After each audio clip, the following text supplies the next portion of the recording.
Budget 2026-27 में 3 कर्तव्यों का उल्लेख है और इन 3 कर्तव्यों के अंतर्गत जो बातें कही गई हैं उनको भी हम लोग देखेंगे। वो बहुत ही महत्वपूर्ण है और निश्चित रूप से ये परीक्षाओं में पूछे जाएंगे। बजट सिर्फ एक वर्ष का वित्तीय लेखा जोखा ही नहीं होता है, बल्कि जो हमारे देश की नीति होती है उस नीति को क्रियान्वित करने का ये माध्यम भी होता है। तो भारत को एक विकसित राष्ट्र बनाना है, तो वो उसको कैसे बनाया जाए, तो बजट के माध्यम से ही वो योजनाएं क्रियान्वित होंगी। और तो जो 3 कर्तव्य हैं पहले उसकी बात हम लोग करें। तो 3 कर्तव्यों में पहला कर्तव्य है उत्पादकता और प्रतिस्पर्धा को बढ़ाने तथा वैश्विक उथल-पुथल के परिदृश्य में लचीलापन लाकर आर्थिक विकास को तेज करना, उसकी गति को बनाए रखना। यानी कुल मिलाकर पहला कर्तव्य आर्थिक विकास की धारणीय अवस्था की बात करता है, यानी आर्थिक विकास को तेज किया जाए और उसकी गति को बनाए रखा जाए, निरंतर वो तेज गति में ही रहे। और ये कब होगा? जब उत्पादकता और प्रतिस्पर्धा को बढ़ावा मिलेगा, बढ़ाया जाएगा। दूसरा कर्तव्य भारत की समृद्धि के पथ में सशक्त साझेदार बनाने के लिए लोगों की आकांक्षाएं पूरी करना और उनकी क्षमता बढ़ाना। यानी कुल मिला के यह जो दूसरा कर्तव्य है, यह लोगों की जो क्षमता है उसको बढ़ाने और वो सभी भारत के सभी नागरिक भारत की समृद्धि में सशक्त साझेदार बने। वो साझेदार कैसे बनेंगे? जब उनके पास स्किल होगी, वो प्रोफेशनल बनेंगे, तभी वो इस आर्थिक समृद्धि के पथ में साझेदार बनेंगे। तो उनकी क्षमता को बढ़ाने, उनके स्किल को बढ़ाने संबंधी जो योजनाएं हैं वो इस दूसरे कर्तव्य में समाहित की गई हैं। तीसरा कर्तव्य सबका साथ सबका विकास दृष्टिकोण के अनुकूल यह सुनिश्चित करना कि सार्थक भागीदारी के लिए प्रत्येक परिवार, समुदाय और क्षेत्र की संसाधनों, सुविधाओं और अवसरों तक पहुंच उपलब्ध हो। यानी सभी लोगों, जो भी विशेषकर जो उपेक्षित वर्ग हैं, उन वर्गों को भी मुख्य धारा में लाया जाए और उन्हें विकास में भागीदार बनाया जाए। उन तक संसाधनों, सुविधाओं और अवसरों की पहुंच को सुनिश्चित किया जाए। अब जो प्रथम कर्तव्य बताया गया, आर्थिक विकास की गति को तेज करना और उसे बनाए रखना, उसके अंतर्गत 6 हस्तक्षेपों का उल्लेख किया गया है और इन प्रत्येक हस्तक्षेप के लिए विभिन्न योजनाएं प्रस्तावित की गई हैं। तो पहले 6 हस्तक्षेप हम लोग देख लें कि 6 हस्तक्षेप कौन कौन से हैं। तो पहला हस्तक्षेप 7 रणनीतिक और फ्रंटियर क्षेत्रों में विनिर्माण को बढ़ाना।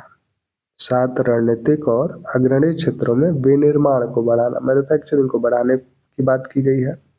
दूसरा, विरासत में मिले 200 औद्योगिक क्षेत्रों का पुनरुद्धार करना।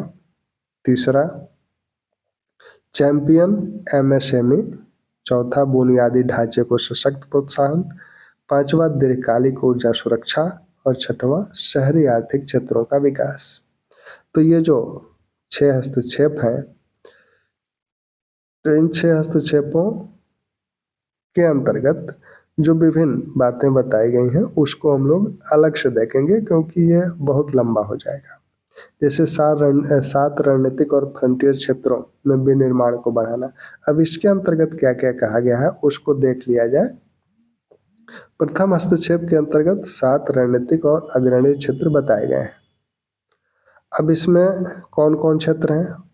एक तो बायो फार्मा क्षेत्र में आत्मनिर्भरता, विकास, विस्तार और विस्तार हेतु बायो फार्मा शक्ति मिशन की बात की गई है। यानी बायो फार्मा जो क्षेत्र है उसमें भारत को आत्मनिर्भर बनाने के लिए इसमें बल दिया गया है। इससे संबंधित विभिन्न योजनाओं का उल्लेख इसमें किया गया है, तो इसको हम लोग अलग से देखेंगे। फिर सेमीकंडक्टर विनिर्माण में भारत को अग्रणी बनाने हेतु भारत सेमीकंडक्टर मिशन 2.0 की बात की गई है, तो इसको हम लोग अलग से देखेंगे। और इसी में इलेक्ट्रॉनिक्स घटक विनिर्माण की बात की गई है, उसको हम लोग देखेंगे। तो पहला जो हस्तक्षेप है उसमें 7 रणनीतिक क्षेत्र जो बताए गए हैं उसमें बायो फार्मा क्षेत्र, दूसरा सेमीकंडक्टर विनिर्माण, तीसरा इलेक्ट्रॉनिक्स घटक विनिर्माण। चौथा रेयर अर्थ मटेरियल गलियारा और रासायनिक पार्क, यानी रेयर अर्थ मटेरियल के खनन और उनके परिशोधन और उनके परिवहन आदि की जो बातें हैं। फिर पूंजीगत वस्तु और कंटेनर निर्माण की बात की गई है। फिर वस्त्र क्षेत्र को प्रोत्साहन संबंधी योजनाएं हैं।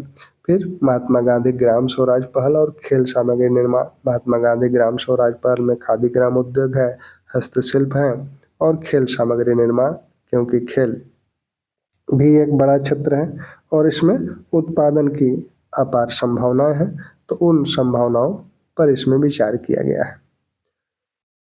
तो इनको हम लोग अलग से एक एक क्षेत्र को देखेंगे। 7 रणनीतिक जो फ्रंटियर क्षेत्र हैं उनको तो देखेंगे, साथ में जो विरासत 200 औद्योगिक क्षेत्र है उसकी बात हम लोग अलग से करेंगे। चैंपियन एमएसएमई की भी बात हम लोग अलग से करेंगे। अब द्वितीय कर्तव्य के अंतर्गत क्या कहा गया है? द्वितीय कर्तव्य के अंतर्गत, जो कि एक तरह से स्किल डेवलपमेंट संबंधी योजनाएं हैं, प्रोफेशनल्स तैयार करने संबंधी योजनाएं हैं, तो भारत का एक बीजीसी क्षेत्र बढ़ता हुआ उद्योग है। बीसीजी क्षेत्र जो है, बीजीसी क्षेत्र जो है, बीजीसी क्षेत्र, एबीजीसी क्षेत्र, जिसमें एनिमेशन, विजुअल इफेक्ट, गेमिंग और कॉमिक्स कंटेंट, तो इसी को एबीजीसी बोला जा रहा है। तो एबीजीसी क्षेत्र, जिसे आरएन इकोनॉमी का भी नाम दिया जा रहा है, तो इस क्षेत्र में अपार संभावनाएं हैं और 2030 तक 20 लाख पेशेवरों की जरूरत पड़ेगी। तो इन पेशेवरों को कैसे तैयार किया जाए? तो इसके लिए कहा गया कि मुंबई स्थित Indian institute of creative technology के द्वारा 15,000 माध्यमिक विद्यालयों और 500 महाविद्यालयों में एनिमेशन, विजुअल इफेक्ट्स, गेमिंग और कॉमिक्स कंटेंट क्रिएटर लैब्स स्थापित किए जाएं। ठीक। फिर कहा गया कि चिकित्सा पर्यटन सेवाओं के लिए भारत को एक वैश्विक केंद्र के रूप में बढ़ावा देने के लिए राज्यों को सहायता देने के लिए एक योजना का प्रस्ताव है, यानी चिकित्सा पर्यटन सेवाओं के लिए भारत को एक वैश्विक केंद्र बनाने और उनके लिए प्रोफेशनल्स तैयार करने की बात कही गई है। फिर पशु चिकित्सकों की भी बात कही गई कि पशु चिकित्सा पेशेवरों की संख्या 20,000 तक बढ़ाई जाए और इनसे जुड़े विभिन्न संस्थानों की स्थापना के संदर्भ में पूंजीगत सब्सिडी का प्रस्ताव है। साथ में लड़कियों के लिए प्रत्येक जिला में छात्रावास हो, जो उच्च शिक्षारत लड़कियां हैं तो उनका जो अध्ययन कार्य में जो लैब्स कार्य है, तो लैब्स में ज़्यादा समय लगता है तो उनके रहने आदि की समस्याएं होती हैं, तो ये इसके लिए ये कहा गया कि प्रत्येक जिला में लड़कियों के लिए छात्रावास की व्यवस्था हो। साथ में जो पर्यटन उद्योग है, राष्ट्रीय होटल प्रबंधन और कैटरिंग प्रौद्योगिकी परिषद का उन्नयन कर राष्ट्रीय आतिथ्य संस्थान करने का प्रस्ताव है और यह शिक्षा, उद्योग जगत और सरकार के बीच एक सेतु का कार्य करेगा और विभिन्न प्रकार के पर्यटकों जो गाइड्स हैं उन गाइडों के लिए प्रशिक्षण कार्यक्रम इसके द्वारा संचालित किए जाएंगे, यानी कुल मिला के पर्यटन उद्योग में रोजगार की जितनी संभावनाएं हैं उस पर इसमें बात की गई है। फिर खेल क्षेत्र को परिवर्धित करने के लिए खेलो इंडिया मिशन का शुभारंभ किया जाएगा।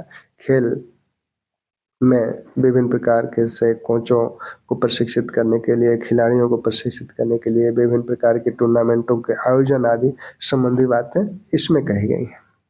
तीसरे कर्तव्य के अंतर्गत निम्न बातों पर बल दिया गया है। तीसरा कर्तव्य जो है वो वैसे लोगों के लिए है जो एक तरह से मुख्य धारा में अभी नहीं है, तो एक तरह से उन्हें मुख्य धारा में लाना है। सबका साथ सबका विकास की जो बात कही गई है, तो सबसे पहले कृषि संसाधनों तक पहुंच के लिए एक वर्चुअल एकीकृत प्रणाली भारत विस्तार नामक एक एआई टूल की स्थापना की बात की गई है। विस्तार का मतलब है virtual integrated system to access agricultural resources.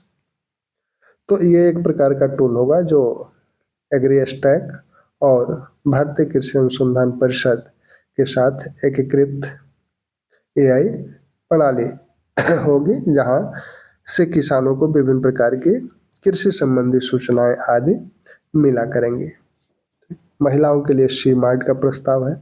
महिलाओं की आय को बढ़ाने के लिए, जैसे लखपति दीदी की की एक सफल योजना जो चल रही है, तो उसी से प्रोत्साहित होकर शी मार्ट की बात की गई है। यानी महिलाओं एक ऐसा मार्ट होगा, एक ऐसा बाजार होगा जिसमें महिलाओं द्वारा उत्पादित सामान ही महिलाओं द्वारा ही बेचे जाएंगे, जिससे महिलाओं की आय में वृद्धि हो और वो भारत के विकास में, आर्थिक तेजी में वो भागीदार बन सकें। फिर मानसिक और ट्रॉमा केयर की बात की गई है। मानसिक जो संस्थान है, मानसिक चिकित्सा संस्थान जो है, उन संस्थानों के जिसमें तेजपुर और रांची के मानसिक स्वास्थ्य संस्थानों की जो बात की गई है, उनके उन्नयन की बात की गई है इसमें। फिर पूर्वोत्तर पर इसी में ध्यान दिया गया है तीसरे कर्तव्य में ही। अरुणाचल प्रदेश, सिक्किम, असम, मणिपुर, मिजोरम, त्रिपुरा में बौद्ध सर्किट का विकास किया जाएगा, जिससे यहाँ के लोगों को रोजगार मिलेगा, यहाँ विकास कार्य तेज होगा, पर्यटन को बढ़ावा मिलेगा। दुर्गापुर में पूर्वी तट औद्योगिक कॉरिडोर का विकास किया जाएगा।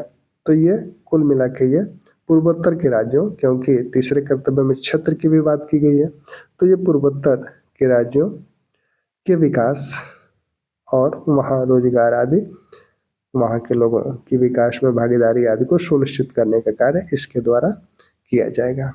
ठीक, तो आगे हम लोग जो 7 रणनीतिक और अग्रणी क्षेत्रों की जो बात की गई है और जो 6 हस्तक्षेपों की बात की गई है, तो उनको एक एक करके हम लोग देखेंगे।